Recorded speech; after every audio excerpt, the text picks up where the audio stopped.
Change is what makes it all immortal. A human spends his whole life observing and understanding different changes, and just if the humans understand what change is, he will be able to do the whole process in a much better way. So, come along in this video, we will see all about change, its mechanism and its forms with human nature, and how to deal with it.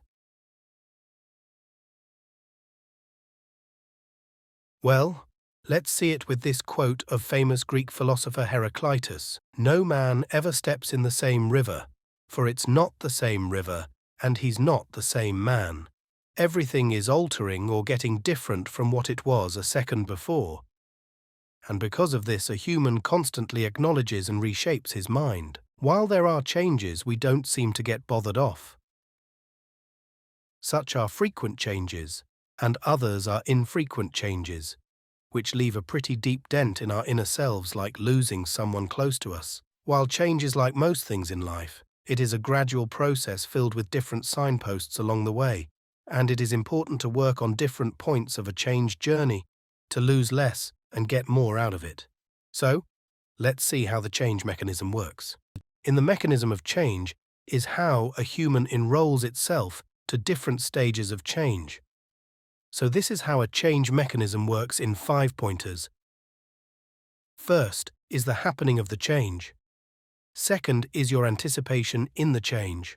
Third is changed. Factor analyzing. Fourth is to change with the change or not. And the last is post-change analysis.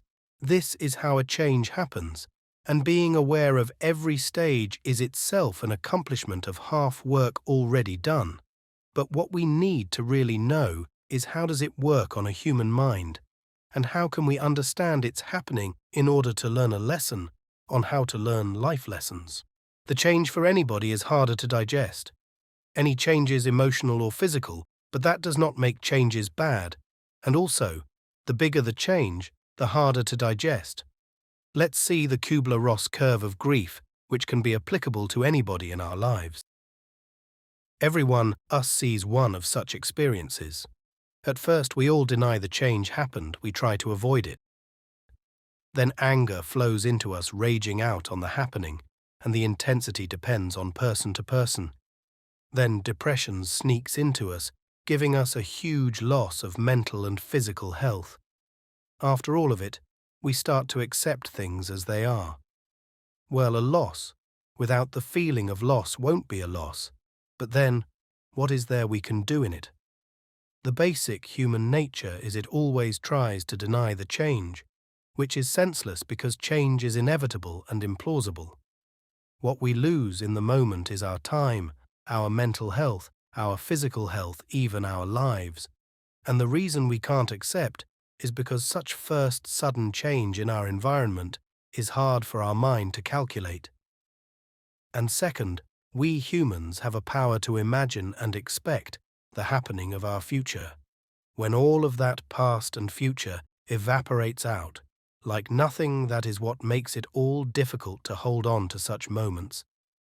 The right to do will always be to accept what has been changed, and as per the Buddhist ideology, the more we try on to hold on to things, the more grief and suffering this will cause us.